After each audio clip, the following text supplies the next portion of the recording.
오늘 하나님의 말씀은 골로새서 4장 2절서부터 6절까지 신약성경 327쪽입니다. 기도를 계속하고 기도에 감사함으로 깨어있으라. 또한 우리를 위하여 기도하되 하나님이 전도할 문을 우리에게 열어주사 그리스도의 비밀을 말하게 하시기를 구하라. 내가 이 일 때문에 매임을 당하였노라. 그리하면 내가 마땅히 할 말로서 이 비밀을 나타내리라. 외인에게 대해서는 지혜로 행하여 세월을 아끼라. 너의 말을 항상 은혜 가운데서 소금으로 맛을 냄과 같이 하라. 그리하면 각 사람에게 마땅히 대답할 것을 알리라. 아멘. 시간이 안 가는 것 같은데요, 많은 이슈와 사건 사고가 있어서 이번 일주일이 지나갔습니다. 이렇게 누구에게나 동일한 시간이라는 것이 있습니다. 누구에게 동일하게 주어지는 시간이라는 것이 있습니다. 어느 분은 효율적으로 사용하는 분도 계시고, 어느 분은 조금은 요즘 더워서 아무것도 하기 싫어요 이렇게 말씀하실 수도 있습니다. 오늘은 그것을 나누고자 합니다. 어떻게 시간을 사용하는 것이 좋을까 고민하면서 함께 나눠보도록 하겠습니다. 우리 날씨가 굉장히 덥죠? 그쵸? 지금 얼굴들이 다들 원래는 항상 이제 생긋생긋 웃으시는데 다들 좀 지쳐있는 모습들인 것 같습니다. 우리 옆에 있는 분들과 함께 인사하도록 하겠습니다. 더운 날씨 가운데 승리하세요. 믿음으로 승리하세요. 이렇게 함께 인사하도록 하겠습니다.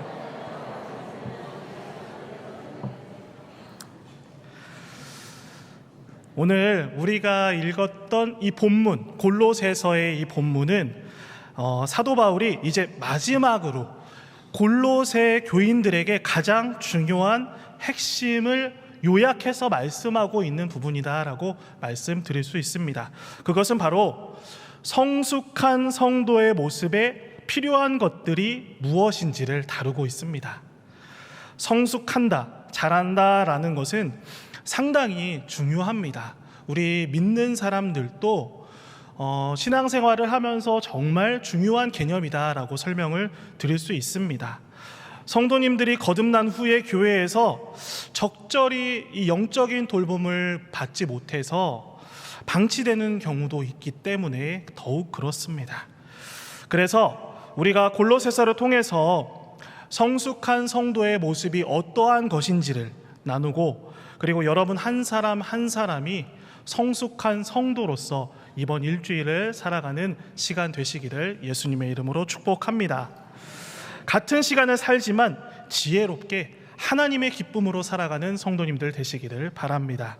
우리 2절 말씀을 함께 읽어보도록 하겠습니다. 시작. 기도를 계속하고 기도에 감사함으로 깨어 있으라.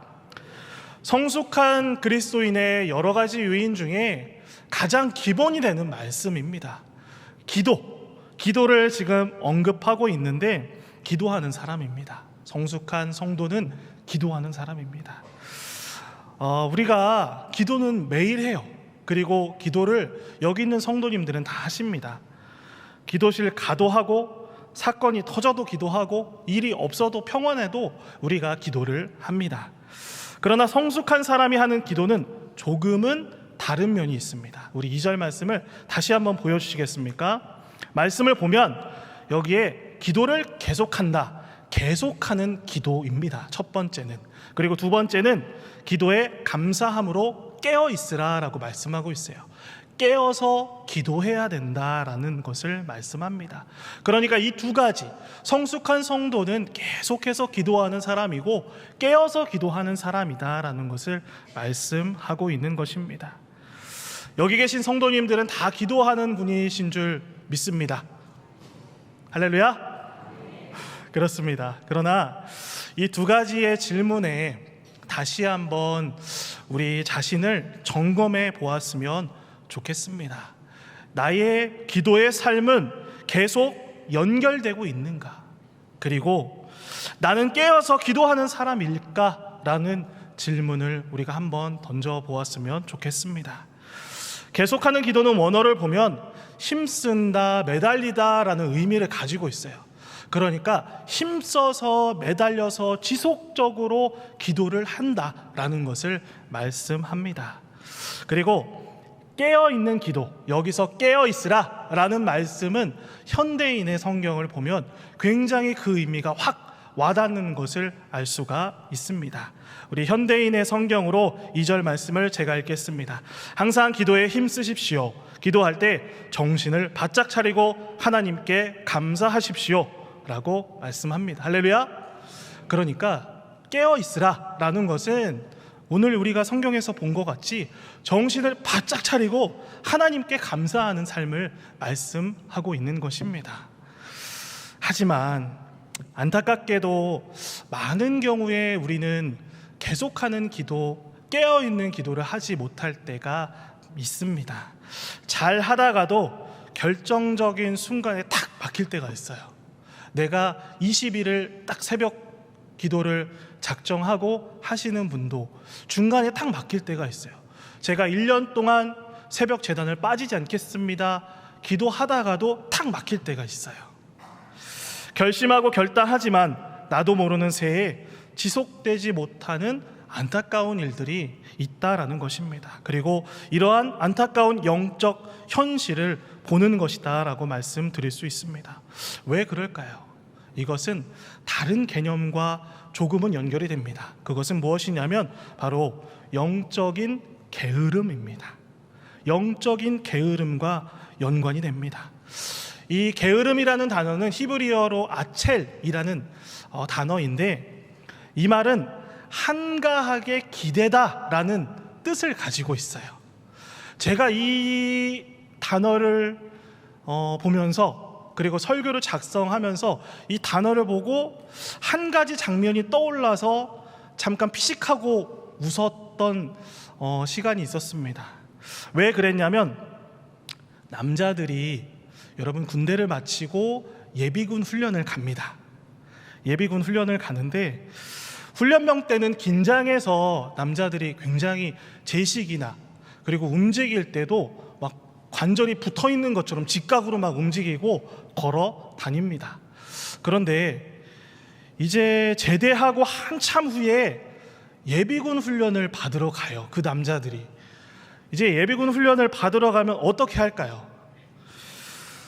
이제 조교들이 굉장히 막 빨리빨리 하셔야 됩니다. 선배님 이동하셔야 됩니다. 선배님 움직이셔야 됩니다. 이렇게 조교들이 이야기를 해요. 그런데 뭔가 이상하게 피곤하고 힘들어요. 거기만 가면, 예비군 훈련만 가면 이상하게 피곤하고 힘들어서 뭔가 일어나는데도 한참 걸리고 했던 기억이 났습니다. 그 장면이 생각이 나서 피식하고 웃게 되었습니다. 여러분, 게으름이라는 것은요, 단순히 이 육체의 피로 현상이 아니라 영적으로 들어가면은 우리의 이 영적인 목표가 상실되는 거예요. 그래서 자신의 것과 육의 것과 세상의 것에 기대어져 있는 것을 게으름이다라고 말씀을 드릴 수가 있습니다. 영적인 어떤 목표가 상실되어서 다른 것에 기대어 있는 거예요. 그래서 이것을 영적인 게으름이다라고 말씀을 드릴 수가 있습니다. 목적을 가지고 출발을 합니다. 잘 가다가도 자기 사랑에 기대어 버리면 못 가는 것입니다. 정욕에 기대어 버리면 못 가는 것입니다. 고집에 기대어 버리면 못 가게 되더라라는 것입니다.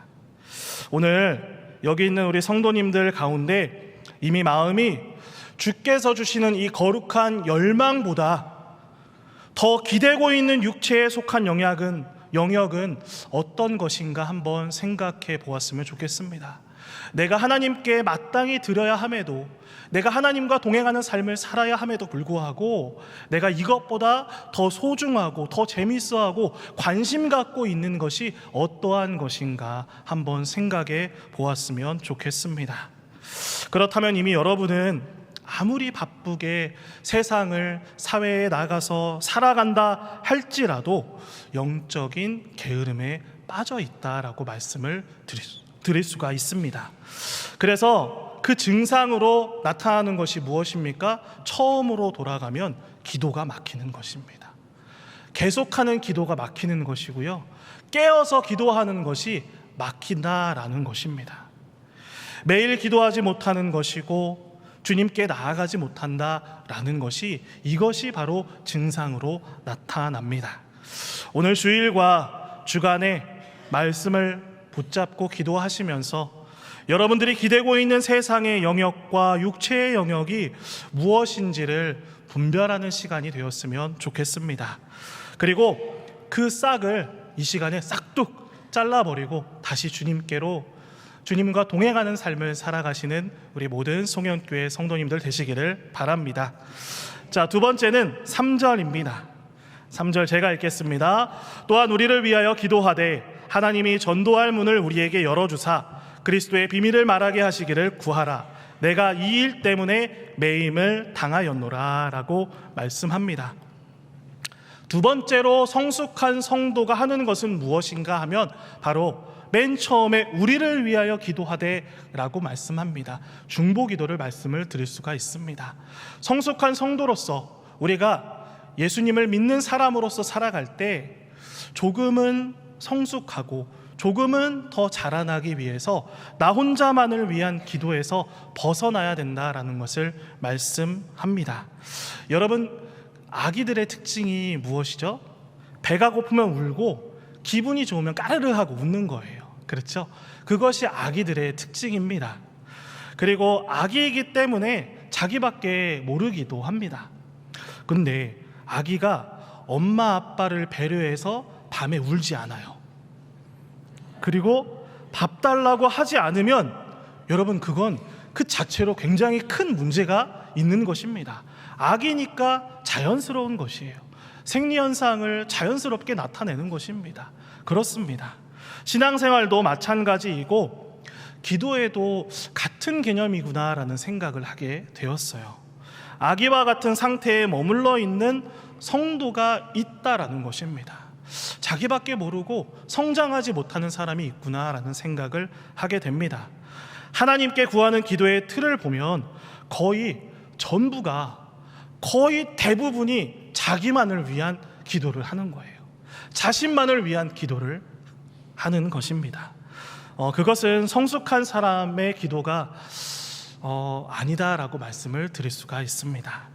그래서 바울도 디모데전서에 디모데에게 이렇게 말씀합니다. 디모데전서 2장 1절 말씀, 우리 한 목소리로 한번 읽어보도록 하겠습니다. 시작. 그러므로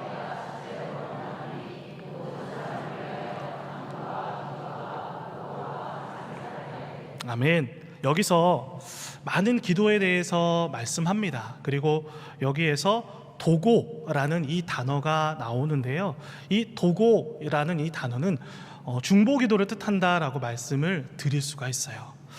그러니까 바울이 첫 번째 우선적으로 디모데에게 회복할 기도로 선택한 것이 바로 이것입니다. 중보기도에 대해서 이야기를 하는 것이고, 이 중보기도는 무엇보다도 이 하나님의 관심이 각별하다라는 것을 알 수가 있습니다. 그래서 마태복음에 보면 중풍병자의 친구들이 나와요. 그 친구들이 나와서 예수님에 대한 소문을 듣고 친구를 고치기 위해서 데리고 갑니다. 데리고 가서 사람이 너무 많으니까 지붕을 뜯어서 끈을 달아서 그 환자를 내렸어요. 그런데 여기에서 주목해 보아야 할 대목이 나옵니다. 마태복음 9장 2절 말씀입니다. 침상에 누운 중풍병자를 사람들이 데리고 오거늘 예수께서 그들의 믿음을 보시고 중풍병자에게 이르시되 작은 자야 안심하라 내 죄 사함을 받았느니라 라고 말씀합니다. 이 말씀에 보면 이렇게 말씀하세요. 예수님께서 그들의 믿음을 보시고 라는 이 표현이 있습니다. 그러니까 친구들이 이 중풍병자를 위한 그 믿음을 보신 거예요. 그 마음을 보시고 이 중풍병자를 고쳐주셨다라는 것을 말씀하고 있는 것입니다. 이것이 참 놀라운 것입니다.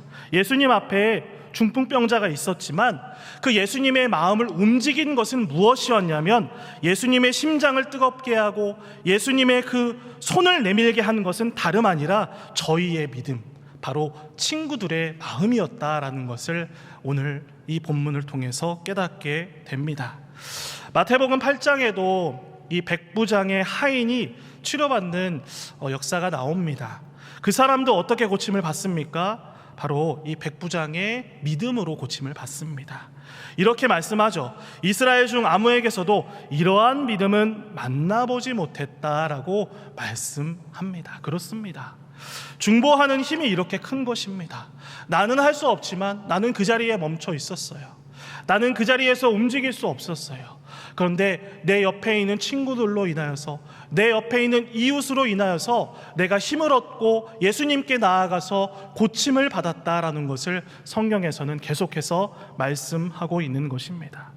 그렇습니다. 여러분, 이것이 바로 예수님의 감동이었고, 이것이 바로 예수님의 기적의 출발점이었다라고 말씀드립니다. 누군가를 위해서 중보 기도할 때, 그 기도를 할 때 하나님이 반드시 들으시고 응답하신다라는 이 믿음을 흔들리지 않게 되시기를 소망합니다. 우리 성도님들 개인을 위한 기도와 더불어서 중보 기도할 때 하나님께서 꼭 들어주실 거야. 하나님께서 너를 위해서 힘주시고 고쳐주실 거야 라는 이 믿음이 변치 않으시기를 바랍니다. 그래서 이 영적인 판세를 뒤집는 것은 기도의 자리에서 결정이 납니다. 리비딩 골짜기에서 영적 전투를 뒤집어 놓은 것은 전쟁에 앞장섰던 그 여호수아의 전투력은 아니었어요. 뒤에서 그들을 위해서 산 꼭대기에서 기도하던 그 모세의 중보기도 때문이었습니다. 그렇기 때문에 그 전쟁에서 승리할 수가 있었다라는 것입니다. 저는 여기 있는 우리 모든 송현교회 성도님들이 이렇게 중보기도의 사람이 되시기를 예수님의 이름으로 축복합니다. 다른 이를 위해서 이 흘리는, 그리고 드려지는 간절한 눈물의 기도로 하나님의 마음을 감동케 하는 여러분이 되시기를 예수님의 이름으로 축복합니다.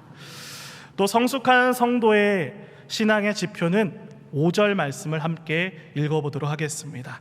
5절입니다. 시작. 외인에게 대해서는 지혜로 행하여 세월을 아끼라. 마지막으로 성숙한 신앙인은 지혜로 세월을 아끼는 자입니다. 여러분, 미국에 저도 이걸 기사를 통해서 이제 알게 되었는데, 알코어라는 회사가 있습니다. 이 알코어라는 회사가 있는데 아주 독특한 회사입니다. 어떤 회사냐 하면 바로 냉동인간을 만드는 회사예요. 냉동인간을 만드는 회사인데 영화에서 자주 등장하는 소재이죠. 데몰리션맨이나 프로메테우스 등등 이러한 영화에 굉장히 자주 등장하는 소재입니다. 이 냉동인간을 제가 찾아봤어요. 그래서 그 회사 홈페이지에 들어갈 수는 없기 때문에 관련된 기사들을 찾아봤습니다. 냉동인간은 사망 직후의 환자나 현대의학으로 소생이 불가능한 환자를 영하 196도의 액체 질소에 냉동 보관을 한대요. 그래서 과학이 발달한 어느 시점에 다시 살려서 고치겠다라는 큰 포부와 뜻을 가지고 회사가 그렇게 설명을 하고 있더라고요. 여러분, 사람이 얼었다가 다시 살아난다라는 보장이 없어요. 보장이 없음에도 불구하고 이게 마지막 기준이 2021년에 조사한 자료가 있더라고요. 2021년 기준에 182명의 사람이 냉동인간으로 들어가 있습니다. 이미 다른 회사까지 치면 300명이 넘는 사람이 그 냉동인간으로 관리를 받고 있어요.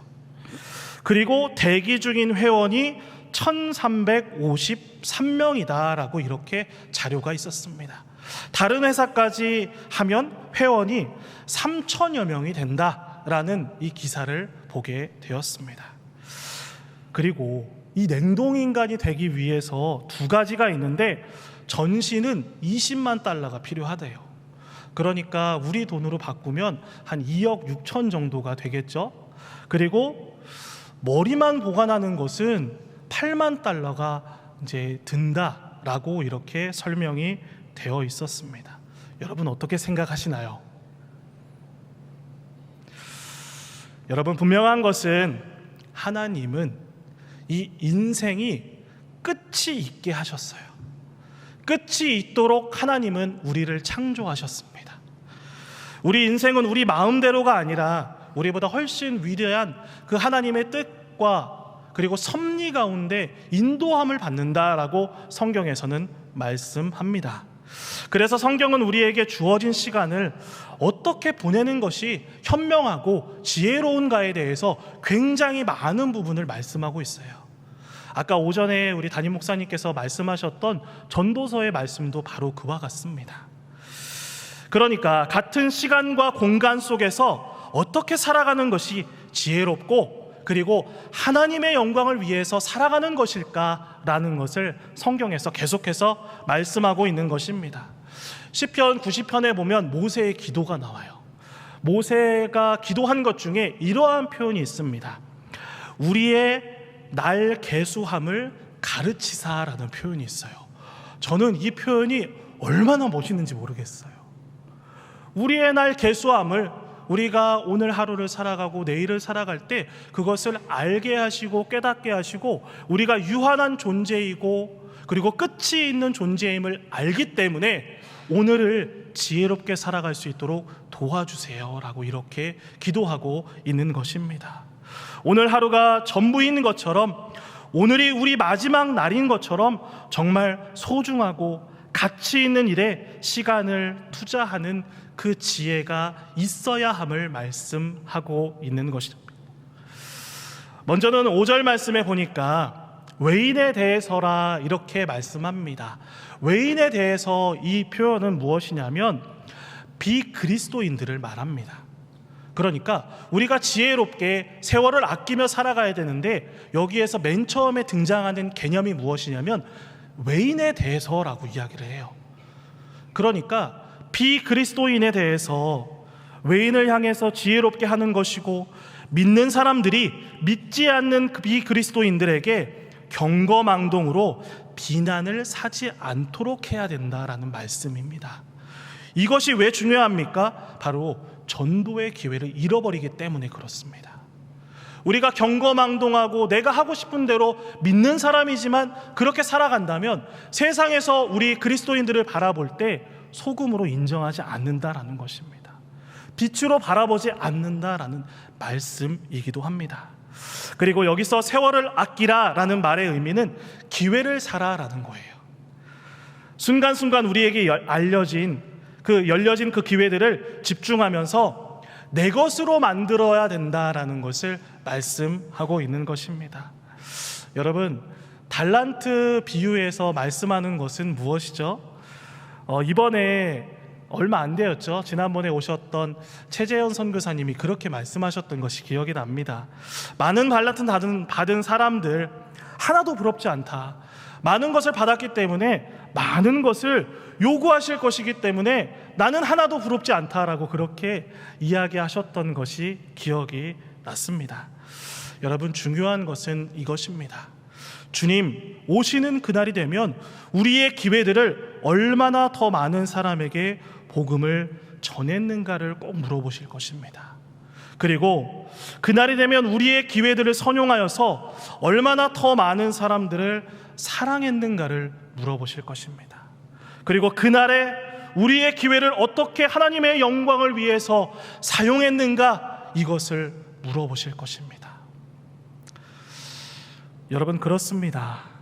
저도 성경을 참 보면서 그러한 것들을 많이 깨닫게 됩니다. 성경을 묵상하면 묵상할수록, 기도를 하면 할수록 바로 하나님께서 그것에 대해서 말씀을 하십니다.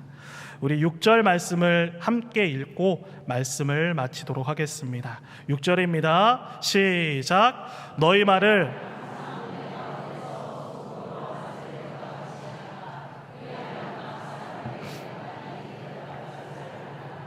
아멘. 말을 하는 것은 참 중요합니다. 이 말이라는 것이 참 중요합니다. 어떤 분은 입에서 꿀이 흘러나오시는 분이 있어요. 참 선한 영향력을 흘려 보내주는 분이 계시고요. 그리고 어떤 분은 그 입을 통해서 입에서 나올 수 없는 것들이 나오는 것을 보면서 깜짝깜짝 놀랄 때가 있습니다. 마찬가지로 6절 말씀을 통해서 은혜 가운데서라는 이 말씀, 6절을 다시 한번 보여주시겠습니까? 네, 여기서 은혜 가운데서라는 이 말씀은 쉽게 설명을 드리면 우리가 말을 은혜롭게 해야 된다라는 거예요. 우리가 삶을 살아갈 때 믿는 사람과 더불어서 아까 외인에 대해서라는 표현이 있죠. 믿지 않는 사람들에 대해서도 우리가 은혜롭게 이야기를 해야 된다, 말을 해야 된다. 그렇게 할 때 우리는 전도할 기회를 잃지 않게 된다라는 것입니다. 그렇습니다. 복음을 전하며 사는 것을 강조하고 있는 것입니다. 그리고 소금이라는 단어가 나옵니다. 소금이는 그리고 맛을 낸다라는 표현이 나옵니다. 세상에 이 소금이란 이 구절을 이해할 때 또 우리가 더불어서 하나 더 붙여서 이해할 것은 세상의 빛이다라는 개념입니다. 이것을 같이 이해할 수 있습니다. 비록 우리가 소금이 음식에 첨가되었을 때 우리의 눈으로 그것을 파악할 수는 없어요. 그렇죠? 소금이 들어가고 소금이 들어가지 않는 걸 눈으로 파악하실 수 있는 분이 계십니까? 그렇죠. 그것을 볼 수는 없습니다. 그런데 중요한 것은 소금은 혀로 감지되고 빛은 눈으로 감지된다라는 거예요. 어떤 경우든 사람을 기쁘게 합니다. 산 위에 있는 도시는 밤이라 할지라도 빛 때문에 감추일 수 없고요. 그리고 음식에 소금이 쳐졌는지 그렇지 않은지는 그 음식을 먹은 사람은 다 알게 됩니다. 바로 이러한 것입니다. 반대로 우리가 반대도 생각해 볼 수가 있어요. 맛을 잃은 소금과 감추인 등불은 즉 모든 것이 무용하다, 쓸데없는 것이다 라는 것을 깨닫게 됩니다. 여러분, 이번 일주일을 살아가시면서 그리스도인의 능력을 분명히 드러내시면서 지혜롭게 살아가는 우리 성도님들 되시기를 예수님의 이름으로 축복합니다. 그리고 마지막으로 맛을 내고 빛을 발하며 그리스도의 편지와 향기로 살아가시는 우리 모든 송현교회 성도님들 되시기를 예수님의 이름으로 간절히 축원합니다. 기도하겠습니다.